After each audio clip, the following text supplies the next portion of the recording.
O mga sangkay, pakita ko naman sa inyo kung paano namin ginagamit yung ganitong air compressor para malagyan ng hangin yung gulong ng truck.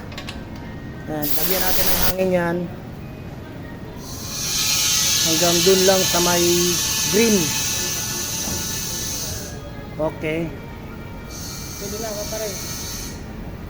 Tapos salpak ulit dun.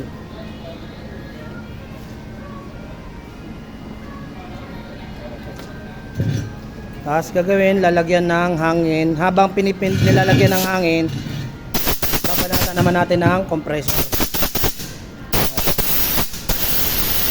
Balik lang yan. Tapos banatan ng compressor. Ayan. Ganun lang mga sangkay. Yun lang po. Salamat.